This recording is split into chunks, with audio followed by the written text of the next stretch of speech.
Hello, আসসালামু আলাইকুম সবাইকে। কেমন আছেন সবাই? আশা করি যে যেখান থেকে আমার ভিডিওটি দেখছেন সবাই খুব ভালো আছেন। আমিও আলহামদুলিল্লাহ আমার পরিবার নিয়ে ভালো আছি। অনেক দিন পর মনে হচ্ছে যে চলে আসলাম আপনাদের মাঝে। আম আসলে বেশ অনেকদিন হয়ে গেল ভিডিও আসলে ঠিকমতো দিতে পারছি না। তো যাই হোক, আজকে চলে আসলাম গরিবের মার্কেট। তো গরিবের মার্কেট কেন বললাম? কারণ অনেকেরই অপছন্দ এই জায়গাগুলো। অনেকে হয়তোবা আ মানি এখানে আসলে নিজেকে ভাবে যে আমাকে কেউ যদি দেখে ফেলে তাহলে কি ভাববে, তাই না? তো আসলে কথাটা বলতে চাই নাই। আম কয়েকজনের মুখে আমি শুনেছি আমার ভিডিওর মাধ্যমেই। কারণ যারা বলেছে তারা আমার ভিডিও লুকিয়ে লুকিয়ে দেখে। বুঝতে পারছেন? তো যাই হোক, আ গরিবের মার্কেট এটা আসলে কি বলবো? এখানে গরিব, বড়লোক, ছোটলোক এখানে কোনো বাধা নেই। সবাই আসে, সবার জন্যই মার্কেট। এটা দেখা গেছে যে আপনার বিশেষ করে শনিবার আর রবিবার অনেক বড় হাটের মতো বসে আর কি। তো আমার কাছে তো ভীষণ ভালো লাগে এই মার্কেটে। মানে আমি প্রায়ই চলে আসি। আর এখানে কি না পাওয়া যায়? আপনার যদি ২ টা পয়সা যদি এখান থেকে বাজার করে যদি আপনার বাঁচে, তাহলে এটা তো কোনো দোষের কিছু না, তাই না? তো আসলে আমি প্রায়ই চলে আসি এখানে। আর এখানে যদি কিছু আপনি না কেনাকাটাও করেন, তারপরও আপনার মনটা মানে ভালো হয়ে যাবে। সত্য কথা যেটা। এখানে আপনার বাংলাদেশি, ইন্ডিয়ান, পাকিস্তানি মানে বিভিন্ন দেশের এমন কোনো লোক নাই যে মার্কেটে না আছে। আর শাক, সবজি, তরি-তরকারি, মাছ, মাংস কি না আছে। বরঞ্চ আপনি সুপার মার্কেট থেকে যেটা আপনি কিনবেন, যে পয়সা দিয়ে কিনবেন এখানে আপনি সেই পয়সা দিয়ে আমি মনে করি ৩ ডাবল কিনতে পারবেন। তো যদি আমি ২ টা পয়সা যদি বাজার থেকে যদি আমি সেভ করতে পারি তাহলে সেটা তো আমি খারাপ বা এখানে দোষের কিছু দেখি না। তো যাই হোক, এখানে তো অনেক কিছুই আছে। এই যে দেখতে পাচ্ছেন যেমনটা মানে খুব সুন্দর সুন্দর আপনার গজ কাপড়। এখানে এত সুন্দর সুন্দর গজ কাপড় পাওয়া যায়, তাও আবার এত কম দামে। সেটা যদি আপনারা এখানে না আসেন তাহলে আসলে আপনারা বিশ্বাস করবেন না। তো সুন্দর সুন্দর ফতুয়া আছে, তারপর আবায়া আছে, তারপর আপনার থ্রি পিস আছে। মানে এমন কিছু নাই যে এই মার্কেটে আসলে আপনি খুঁজে পাবেন না। সব ধরনের জিনিস আছে। একটা দেখা গেছে যে আপনি একটা মানে সুপার মার্কেট থেকে আপনি একটা জিনিস কিনলেন। বুঝলাম ওইটা ভালো হয়তোবা খুব সুন্দর করে এটা মানে ডেটটা লেখা থাকে যে এটার মেয়াদ আছে কতদিন, অথবা আপনার ভালো প্যাকেটিং করে সুন্দর করে সাজিয়ে এটা ওনারা বিক্রি করে। হয়তোবা এখানে এত জিনিস, এত কাপড়-টাপড়, এত শাক, সবজি, এত কিছু তো যার কারণে দেখা গেছে নানান ধরনের মানুষ খুলতাছে। আবার জিনিসটা ওরা মানে ভাঁজ করার তেমন একটা সময় হয়ে ওঠে না। এলোমেলো একটু দেখতে। কিন্তু আপনার মানে সব ধরনের জিনিস এখানে পাবেন, সব ধরনের। তো আমি এখানে দেখা গেছে যে আপনার কাপড়ের মানে ওই ধরনের কাপড়-টাপড় এগুলো আমার কিনা হয় না। আমার এখানে আসার একমাত্র মেন উদ্দেশ্যই থাকে মাছ, মাংস আর সবজি। এই ৩ টা জিনিসই আমার বিশেষ করে কিনা হয়। হ্যাঁ, ফলটাও কিনি যদি ভালো পেঁপে অথবা অনেক ধরনের জিনিস থাকে না যে যেটা মানে দেখা গেছে যে আমরা ফ্রেশ চোখে পড়ে আর কি, সেটা আমি অবশ্যই কিনি। কাপড়-টাপড় আসলে তেমন একটা এখান থেকে কিনা হয় না। তবে হ্যাঁ, আমার দেখতে ভীষণ ভালো লাগে। আমি ঘুরে, ঘুরে মনে করেন অনেকক্ষণ লাগিয়ে আমি পুরো মার্কেটটা ঘুরে, ঘুরে দেখি। যদিও এখানে মানে ওরা মানে মাইকিং করে বলতেছে, এটা সবসময়ই বলে যে এখানে কিন্তু চুরি হওয়ার সম্ভাবনা বেশি। মানিব্যাগ, মোবাইল, টাকা-পয়সা খুব সাবধানে রাখতে বলে। এটা ওরা বাংলায় বলে দিতেছে, হিন্দিতে বলে দিতেছে, ইংলিশেও বলে দিতেছে। তো যাই হোক, সুন্দর, সুন্দর গহনা দেখলাম, কাপড় দেখলাম, তারপর মাছ, মাংস এগুলো তো অবশ্যই আমি দেখাবো বাসায় গেলে। তো এখন যাওয়ার পথে বাসের জন্য অপেক্ষা করতেছি। বাস চলে আসলেই বাসায় চলে যাব। আর আজকে আসছি আমি একদমই একা, বাচ্চাদেরকে নিয়ে আসি নাই, আপনাদের ভাইয়াকেও নিয়ে আসি নাই। তো আপনাদের ভাইয়া আমাকে বিশেষ করে জোর করে পাঠাইছে যে যাও একটু কেনাকাটা করো, তোমার মনটা একটু ফ্রেশ হবে, একটু বের হও আর কি। আমাকে জোর করেই ঘর থেকে বের করছে আর কি, যে যাও একটু মানে কেনাকাটা করলে একটু মনটা একটু তোমার ভালো লাগবে। তো যাই হোক, বাসায় চলে আসছি। বাসায় চলে আসায় আপনাদের ভাইয়াকে আমি এই যে মাংসগুলো দেখাচ্ছি, যে দেখো আমি কত সুন্দর ফ্রেশ মাংস নিয়ে আসছি। আর একটু চালাকি করছি মাংসটা এবার। প্রথমে আমি 5 কিলো নিয়েছি, তারপর আমি 2 কিলো 2 কিলো 2 কিলো করে নিয়েছি, মানে মোট 11 কিলো মাংস আমি নিছি। একই দোকান থেকে কিন্তু নিছি, কিন্তু এবার একটু চালাকি করছি। আপনার একসাথে যদি আমি 10 কিলো 11-12 কিলো যদি মাংস নিই না, ওরা কি করে আপনার হাড় আর চবড়ি এগুলো বেশি করে ভিতর থেকে দিয়ে দেয়। তো এবার একটু চালাকি করা হয়েছে যে আমাকে প্রথম যে 5 কিলো হ্যাঁ সেপারেট করছি, তারপর বলছি যে আরও 2 কিলো, তারপর 2 কিলো এরকম করে করে আর কি মাংসটা নিয়েছি। তো ও আমার মুখের দিকে তাকায় আছে যে কি ব্যাপার, মানে বারবার বলতেছে একবার 5 কিলো আবার 2 কিলো 2 কিলো করে, ঘটনা কি? তা আমি বলছি যে না, আমার সেপারেট সেপারেটভাবে দিবি, আমি এভাবেই নিব। তো যাই হোক, মাংস আলহামদুলিল্লাহ আমার তো ভীষণ পছন্দ হয়েছে। আমার কথা হলো মাংসতে হাড্ডি থাকুক সমস্যা নেই, তেল না দিলেই হয়েছে। হাড্ডি দেখলে আমার ভীষণ ভালো লাগে, কারণ হাড্ডির মাংস আমার খেতে খুব ভালো লাগে। আর চিকেনও আনছি, চিকেনটা কম আনছি কারণ ফ্রিজে প্রচুর পরিমাণ চিকেন আপনার ভাইয়া এনে রাখছিল, এটা এখনও আছে। তো যার কারণে চিকেন আমি কমই আনছি। আর এই যে এখন বেশিরভাগ মানে যে এইগুলো আছে, হাড্ডিগুলো আছে, যে হাড় চুবড়ি মিলানো যেগুলো, এগুলো আমি নিয়ে নিলাম আজকে রান্না করার জন্য। আর বাকিগুলো মানে একদম সলিড সলিড মাংসগুলো আমি রেখে দিয়েছি বিরিয়ানির জন্য। তো বিরিয়ানিটার জন্য রান্না করব আরেক দিন। আজকে গরুর মাংস আমি হাতে মাখিয়ে বসিয়ে দিব। তো এখানে আমি এই যে দেখতে পাচ্ছেন পেঁয়াজ দিলাম, আদা রসুন এগুলো মানে ফ্রিজিং করা, তো এগুলো দিচ্ছি। তারপরে যে হলুদ গুঁড়ো, ধনিয়া গুঁড়ো, মরিচ গুঁড়ো, তারপর একটু মানে কারি পাউডার যেটা সেটা একটু দিয়েছি। হ্যাঁ, তো এগুলো এখন ভালো করে হাত দিয়ে মেখে তারপর আমি চুলায় মানে বসিয়ে দিব। তো মাখানো হয়ে গেছে আমার, মাখানো হওয়ার পরে যে আমি তেল দিতে ভুলে গেছি, তো তেলটা লাস্টে মনে পড়লো তো দিয়ে দিলাম। তো এখন এই যে চুলায় বিসমিল্লাহ বলে বসাই দিলাম। তো এখন আস্তে আস্তে এটা হবে।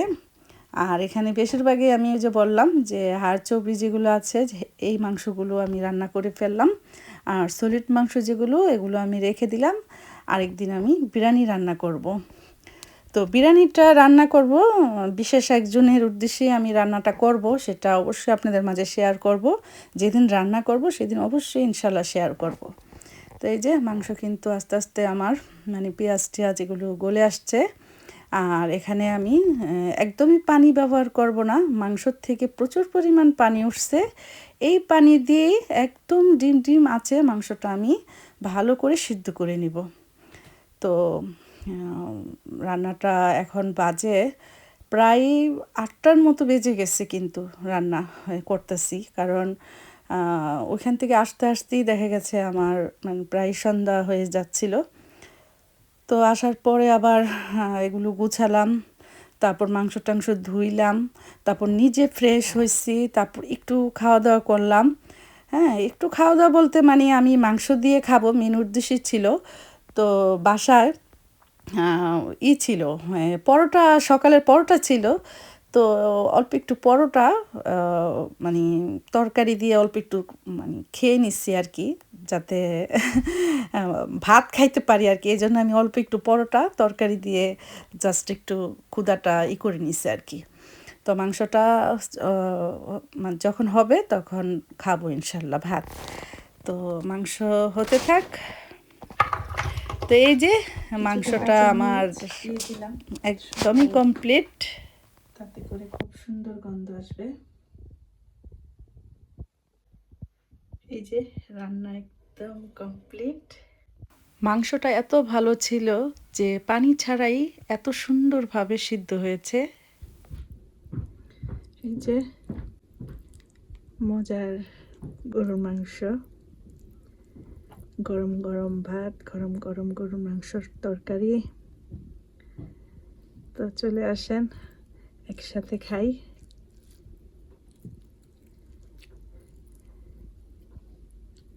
সলিড মাংস আমার মতো মানে পছন্দ করেন না কারা কারা জানাবেন অবশ্যই।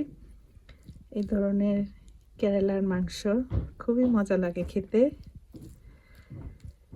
তো দেখা গেছে যে মানে ফ্রেশ যেদিন গরুর মাংস নিয়ে আসি সেদিন রান্নাটা করলেই মাংসটা বেশি স্বাদ লাগে। ফ্রিজে রেখে তারপরের দিন অথবা কিছুদিন পর যদি রান্না করি না, দেখা গেছে যে মানে ফ্রেশটার মতো আর স্বাদ লাগে না। তো আমি একটু ঝোলটা কম নিচ্ছি, ডাল রান্না করছি, সাথে ডাল নিব। তো ঠিক আছে, তাহলে খাই। বিসমিল্লাহ।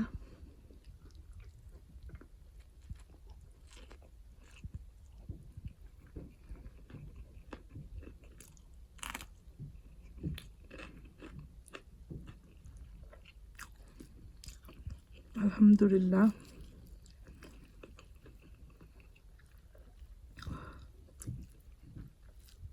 ফ্রেশ মাংসর স্বাদই অন্যরকম।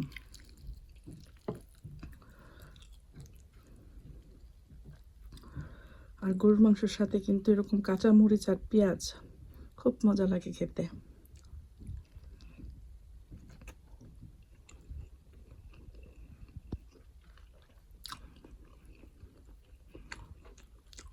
শসা ছিল, শসা নিয়ে নিই, কিন্তু এরকম পেঁয়াজ নিয়েছি।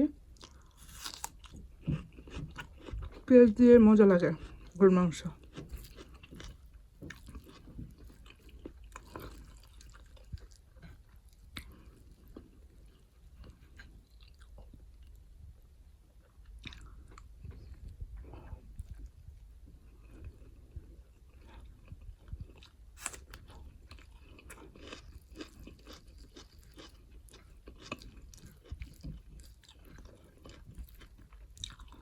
ঝাল, সব ধরনের মশলা, তেল সব কিছুই মানে একদম পারফেক্ট হয়েছে।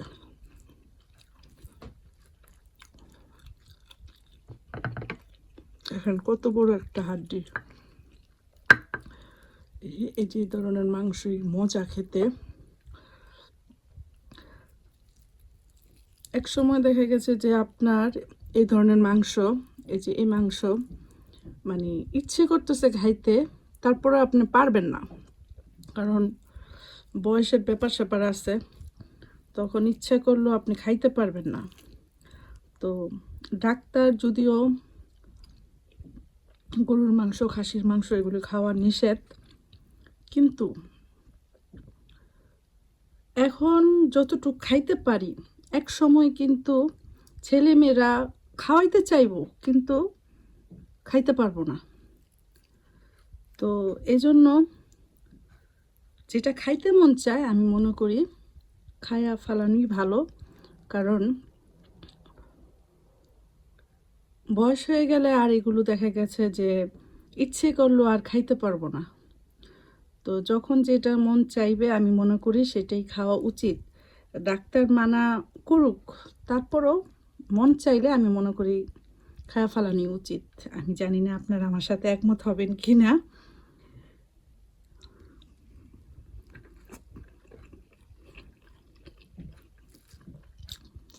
তখন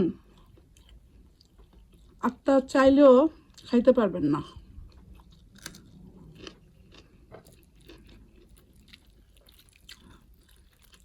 মরতে তো এমন হবে অমন হবে, আত্মারে শান্তি যেমন ভালো।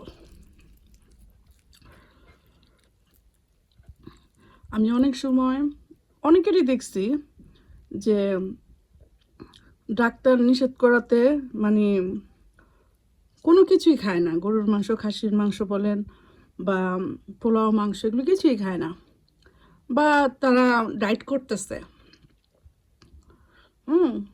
কিন্তু দেখেন আত্মারে কষ্ট দেয়, কিন্তু এক সময় দেখা গেছে তারা খাইতে চাইবো কিন্তু এরা খাইতে পারবো না, কারণ না খাইতে খাইতে তখন আর খাওয়ার স্বাদ আর ফিরে আসে না। কিন্তু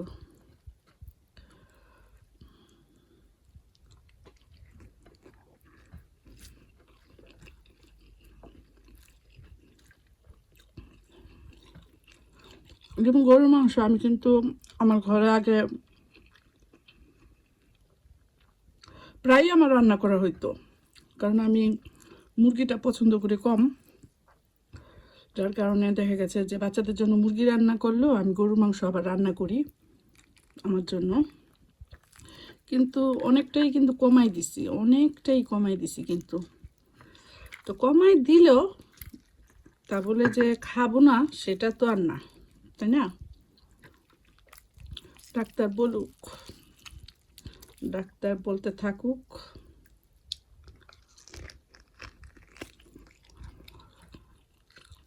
খাইলেও অসুখ হয়, না খাইলেও অসুখ হয়।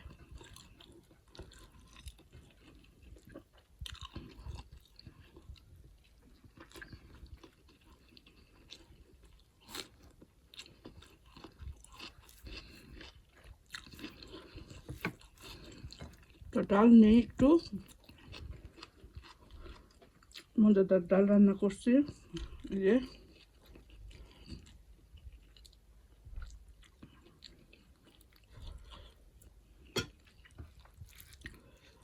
ডাল দিয়ে গরুর মাংস কিন্তু মজা লাগে।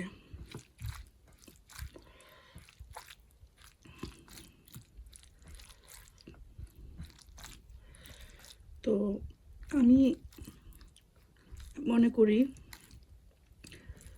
যে যখন যেটা খাইতে মন চায় খাবেন, আপনার পছন্দের যে খাবারগুলো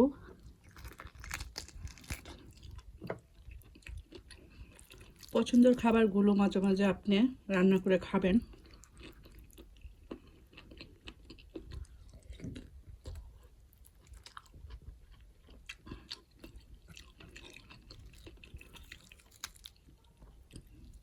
বুড়ো হয়ে গেলে তখন আর নিজে রান্নাও করতে পারবেন না, আর আপনি যা খাইতে মন চাইতেছে সেটা হয়তো বা অনেকে নাও বুঝতে পারে। তো এই জন্য আপনার পছন্দের খাবারগুলো মাঝে মাঝে আপনি রান্না করে খাবেন।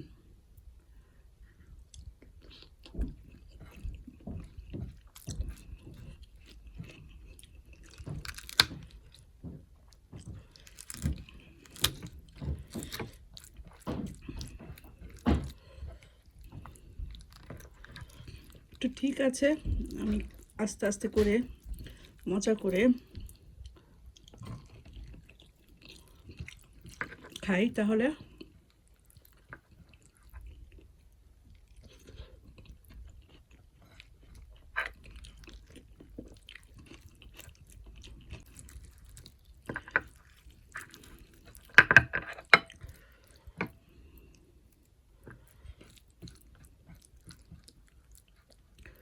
তো সবাইকে অসংখ্য ধন্যবাদ আমার ভিডিওটি এতক্ষণ দেখার জন্য। ভালো লাগলে অবশ্যই অবশ্যই একটি লাইক দিবেন, লাইক দিতে কেউ ভুলে যাবেন না। আর সব সময়ের মতো সুন্দর সুন্দর কমেন্টস অবশ্যই করবেন। সবাইকে আজকের মতো বিদায়, আল্লাহ হাফেজ।